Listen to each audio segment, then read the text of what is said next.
Bonjour, bonjour, je suis très content de vous retrouver pour cette troisième vidéo. Nous sommes déjà quasiment 150 alors que je viens de lancer ma chaîne liée au livre et je suis super content. Donc je vais une fois de plus commencer d'abord par des remerciements. Merci vraiment pour vos commentaires, vos soutiens, vos likes ou je ne sais quoi. Ça me fait ultra plaisir et grâce à vous, je me suis motivé pour faire une autre vidéo. Dans cette vidéo, on va parler de mes lectures d'avril. J'ai pas lu grand chose, mais j'ai quand même lu un certain nombre de lectures et je voulais vous en faire part. J'ai lu L'Assassin Royal, mais j'attends d'avoir lu le tome en entier parce que vous savez, il est découpé en deux tomes. Je lis la deuxième partie là en ce moment et je ferai un bilan quand j'aurai tout lu. Donc ça, je mets de côté.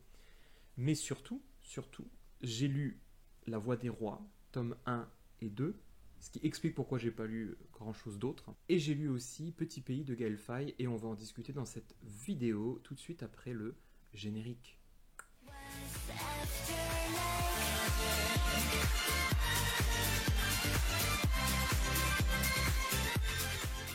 Dans ma vidéo concernant mes sagas en cours, j'avais déjà un petit peu évoqué les archives de Rorschach, mais j'avais quand même envie de prendre le temps de vous parler de ce premier tome, parce que c'est quand même important, surtout si je veux vous convaincre de le lire. Et c'est exactement ce que je veux, vous convaincre de lire La Voix des Rois. Pour vous présenter rapidement qui est Brandon Sanderson pour moi, c'est un des rares auteurs de fantasy à m'avoir fait pleurer, alors que j'étais grand garçon dans mon lit, en train de terminer une saga, et je me suis mis à pleurer à la toute fin. Et ça m'a beaucoup marqué. J'étais assez surpris parce que je pleure rarement en fantasy, je suis parfois ému, touché, mais là, à ce point, ça m'avait vraiment fait plaisir, et je m'étais dit, il faut que je retente un jour du Brandon Sanderson. Et je me suis donc lancé dans les archives de Rorschach, un peu à reculons, je dois dire, parce que la taille fait vraiment très peur. Les archives de Rorschach, de base, sont constituées, dans la tête de Sanderson, de 5 tomes qui font à peu près 1500-1200 pages environ, qu'il a été obligé de séparer du coup en deux tomes à chaque fois. Vous avez par exemple le premier tome, La Voix des Rois, divisé en tome 1 et tome 2. Vous avez ensuite le Livre des Radieux qui est divisé en tome 1 et tome 2, etc. Actuellement, il y a 4 tomes de x 2, 8 qui sont sortis, et le cinquième va bientôt arriver en 2024. Mon objectif, c'est d'avoir tout lu avant 2024. Je suis pas sûr d'y arriver. Mais vous voyez que c'est quand même quelque chose d'immense. Je vous disais, j'avais vraiment peur de me lancer là-dedans. Je sais que commencer cette saga, ça va me prendre du temps. Et en même temps, c'est ce que je veux. Parce que pour qu'une saga arrive à me faire pleurer, il faut justement que je m'investisse dedans, que j'y passe du temps. Un roman que je lis en 2 jours, c'est pas évident. Je ne vais pas être touché de la même manière. Alors que passer du temps avec des personnages, prendre des mois et des mois avec eux, mine de rien, ça crée de l'affection. Donc, je me suis quand même lancé dans l'aventure. La Voix des Rois, comme je vous l'ai expliqué, c'est différents points de vue, différents personnages qui se mélangent, qui s'alternent pour raconter une histoire qui au début m'a semblé un petit peu décousue. J'étais un peu perdu. Le premier personnage, c'est Kaladin, qui est un ancien militaire très jeune, qui a fini comme esclave. On ne sait pas trop comment, on ne sait pas trop pourquoi, mais il se retrouve dans une espèce de camp pour les condamner à devoir porter des ponts. Donc, lui et d'autres membres de son groupe doivent porter des ponts pour rattacher des plaines ensemble et permettre justement aux militaires de traverser.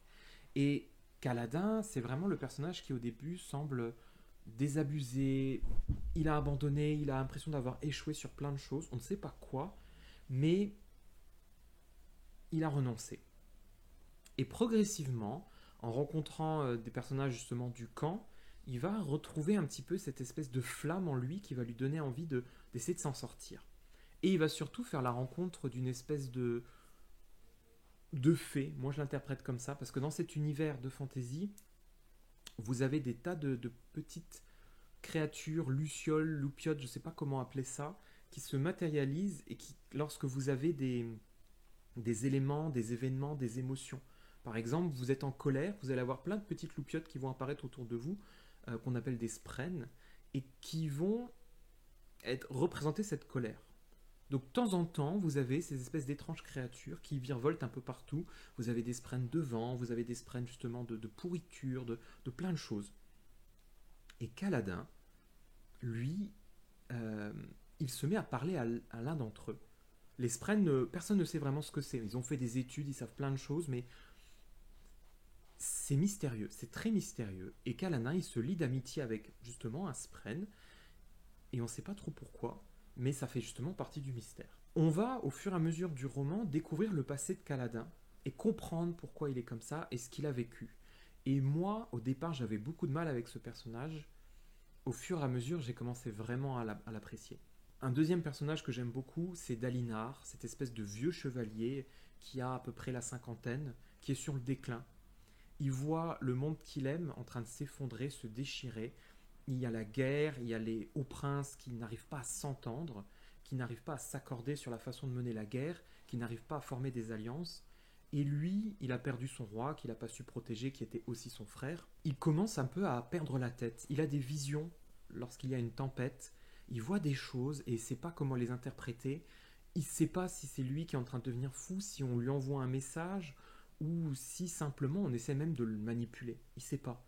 Mais à force de voir un certain nombre d'images, il commence à être curieux, à vouloir comprendre. Or, plus il cherche à se renseigner là-dessus, et plus justement il passe pour un fou dans son univers, et plus il fragilise sa position.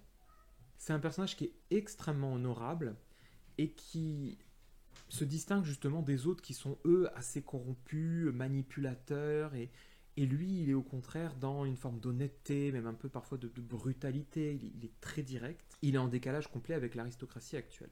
Au début j'étais énormément déstabilisé par rapport à la difficulté, par rapport au vocabulaire. Sanderson ne nous explique rien du tout, vraiment.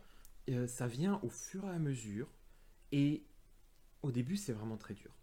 On commence d'ailleurs avec un point de vue d'un personnage qui est extrêmement mystérieux, un assassin qui maîtrise des pouvoirs assez extraordinaires. Il est capable justement de se fixer au plafond, de vous expulser contre le mur, etc. C'était très étrange. Quand j'ai commencé par ce chapitre, j'étais mais waouh, qu'est-ce qu'il nous raconte?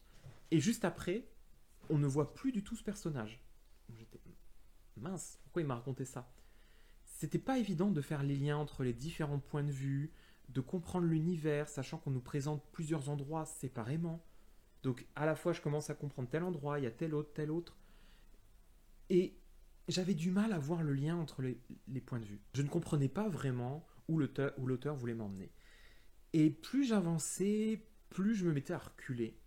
À un moment donné, dans le premier tome, j'étais à ça d'abandonner, ou en tout cas je freinais. J'ai mis, je sais pas moi, 2 mois, 3 mois à le finir. À un moment donné, je passais à autre chose, je voulais lire autre chose, j'y arrivais plus. Et à un moment donné, je me suis rappelé que ce premier tome, en réalité, ce n'était que l'introduction, que la moitié d'un tome, la moitié d'un volume en fait. Et que j'avais que la moitié d'une histoire. Et j'avais envie de savoir l'autre moitié. Et quand je me suis mis dans cette deuxième moitié, les choses ont commencé à s'emboîter, à fonctionner.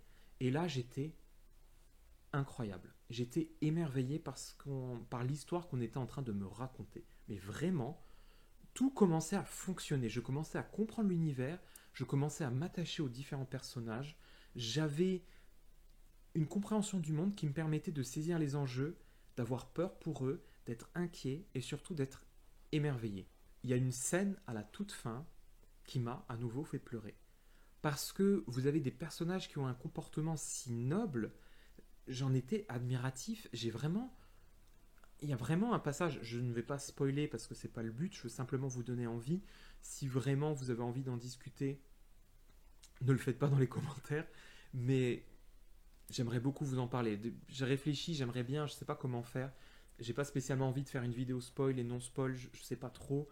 Mais à un moment donné, il y a un passage où je l'ai trouvé vraiment très très beau, magique. Et Sanderson, je trouve qu'il a ce talent pour ça, c'est d'être capable de nous faire admirer des personnages qui sont purement bons, purement justes, purement honorables. On est dans une période où vous avez de plus en plus de personnages ambigus, un peu blanc, noir, gris, je ne sais quoi. Je suis méchant mais en fait gentil, ou je suis gentil, je suis méchant. Ceux de Sanderson, ce sont vraiment des héros, je trouve, très pur. On veut sauver tout le monde. Et quand on n'y arrive pas, on est vraiment blessé. On n'est pas cynique, on n'est pas désabusé, on est je vais donner ma vie pour essayer de faire le maximum tout en sachant que ça va peut-être échouer. Et c'est pas nier.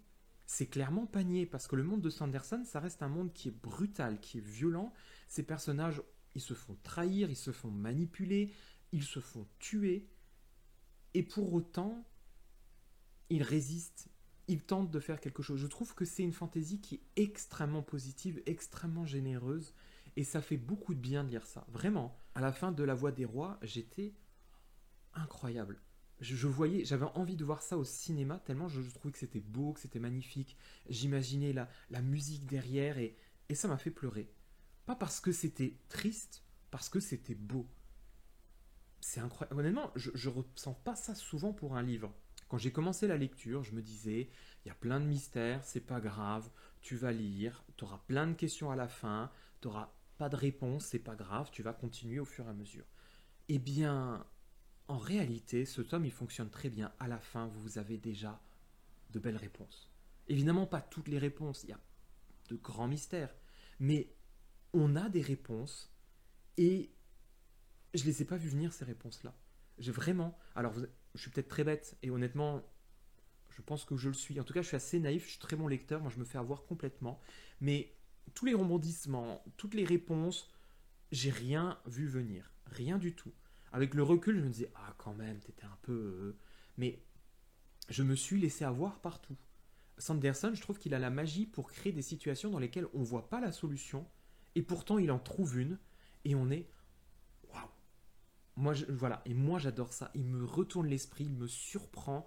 La fin de ce premier tome m'a donné envie de lire la suite les yeux fermés. Alors le prochain tome, il fait déjà 700 pages. Et c'est la moitié du tome 2. Il fait déjà 700 pages. Mais très bien, ok, je me lance, je le fais. Vraiment, là, je suis conquis.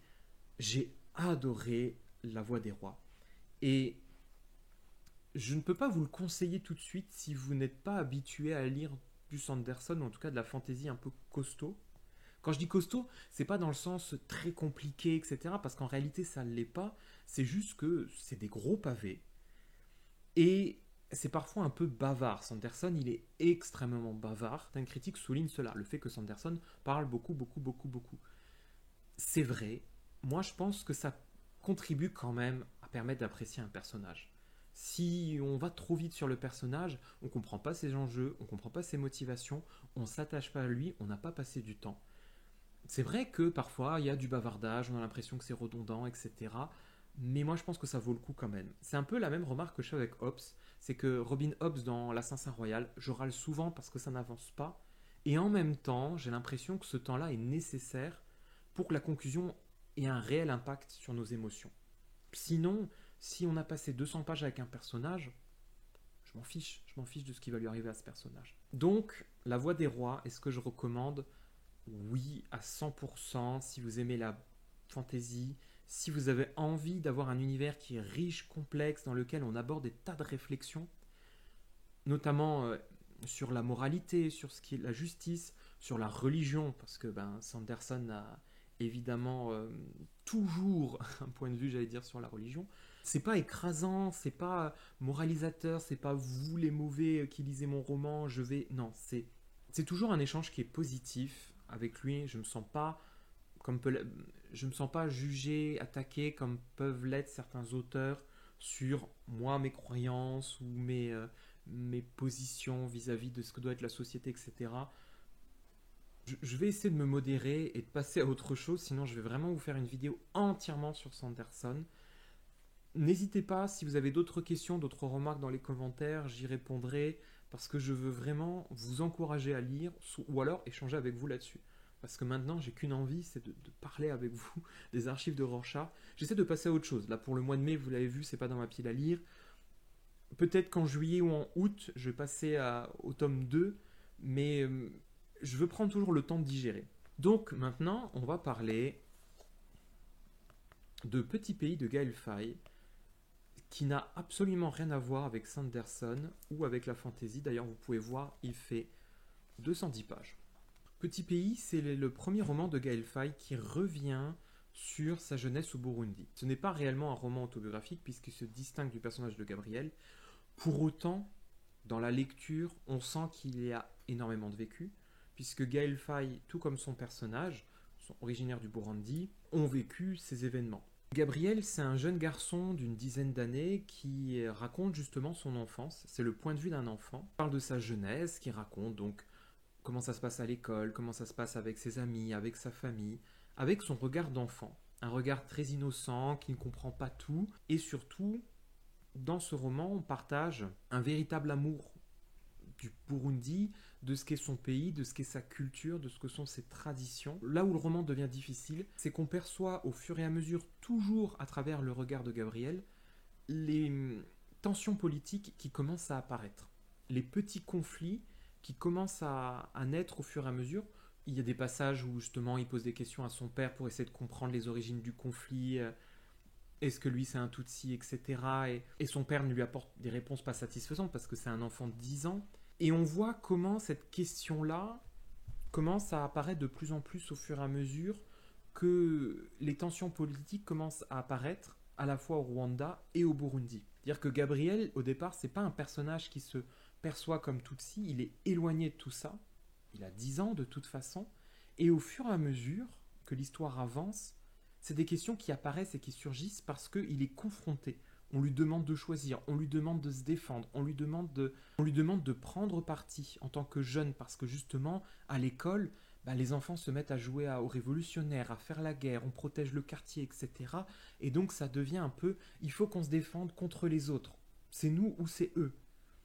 Et lui, il comprend pas tout ça, il est un peu choqué par les événements, il comprend pas trop, il a pas envie, il est d'une extrême gentillesse, il veut pas être violent, il a pas envie de jouer à faire la guerre. Et tous ces événements le rattrapent au fur et à mesure, l'élection politique, comment le nouveau président porte un espoir, comment cet espoir disparaît aussi au fur et à mesure, la question des attentats, la question après justement, malheureusement du génocide qui arrive au fur et à mesure. Et qui est extrêmement touchant et poignant dans ce livre, c'est qu'on connaît la fin de l'histoire avec un grand H et un petit H. On sait comment ça va se terminer. On sait que ça va forcément arriver là-dessus. Et on l'oublie au fur et à mesure. On se laisse avoir avec le regard de Gabriel qui ne voit pas les choses arriver. On se dit qu'il va peut-être y échapper, qu'il va se passer autre chose que... Et soudainement, la réalité brutale, violente, arrive telle qu'elle. Parce que c'est ce qui s'est passé, c'est ce qui s'est produit. Avec toute l'incompréhension que peut avoir un enfant de 10 ans sur ces événements-là. C'était un récit qui était extrêmement touchant, extrêmement poignant, extrêmement beau. Je vous cache pas qu'à la fin, pareil, j'étais extrêmement ému par les derniers chapitres. Comment on passe de cette belle jeunesse d'enfants qui s'amusent, qui passent leur temps à aller à la piscine, à jouer, etc., à ce petit garçon qui rêve, il a sa copine à qui il écrit des lettres, etc., qui rêve d'amour, qui rêve de lettres, et soudainement, on est plongé dans un effroyable cauchemar. Vraiment. C'était un récit qui était extrêmement touchant et qui était aussi efficace dans sa lecture, c'est-à-dire que les chapitres sont très courts, on a 200 pages et chaque chapitre fait quoi 10 pages maximum, où à chaque fois on a un petit événement, il y a des passages qui sont très drôles, très amusants, et on avance au fur et à mesure pour terminer sur le génocide et l'impact que ça va avoir sur Gaël Faye qui vit lui de très loin le génocide. Il est au Burundi à ce moment-là, quand le génocide se passe au Rwanda, mais il montre toutes les conséquences politiques, il montre aussi comment la France et les autres pays ont laissé faire, savaient ce qui allait se passer, ont sauvé leurs diplomates, etc. Et on dit, bon, on laisse faire, on n'intervient pas, tant pis. C'était une lecture qui était très instructive, très belle, vraiment, et je ne peux que la recommander. Vraiment, prenez le temps de découvrir cette histoire si vous ne la connaissez pas, de la redécouvrir si vous la connaissez, que c'est avec le point de vue d'un enfant. Et on prend conscience de ce qui s'est produit, de ce qui s'est passé, et ça nous amène quand même à réfléchir, à questionner sur ces problèmes qui ne sont pas réglés. Gaël Faye, il a encore ressorti récemment un documentaire sur des jeunes femmes qui dénonçaient les agressions qu'elles ont pu subir justement pendant la guerre de la part des soldats. Il y a encore des conséquences de cette histoire. C'est pas quelque chose qui a disparu soudainement et qu'on oublie. Lui-même, en interview, il explique, il raconte que ça reste lourd à raconter et lourd à vivre. Quand il y a eu un film qui a été adapté, et pour lui, c'était violent de voir ça. La plume de Gaël Faye, elle est très poétique. C'est très joli, je trouve. Il y a de très belles images, il y a de très bons moments, il y a des fulgurances comme ça dans le texte, de très beaux passages qui font que on a envie de les relire, de les noter et de les garder parce que ça reste un récit qui est terrible, mais il y a aussi un amour du pays, il y a un amour de l'enfance, il y a toute une... Il partage toute la beauté de son petit pays, justement. Il partage tout ça. Nous allons nous quitter à présent. Merci de m'avoir écouté jusqu'au bout. Dites-moi dans les commentaires si vous êtes intéressé par l'un des deux romans. Ils n'ont rien à voir l'un et l'autre, mais sait-on jamais, vous pouvez même être intéressé par les deux. On se retrouve fin mai pour faire un nouveau bilan lecture. En attendant, je vous souhaite de passer une très belle semaine, une très belle journée. Et moi, je meurs de chaud dans ce pull. Donc, je vais mettre fin à cette vidéo. Merci, à très bientôt. Bye bye.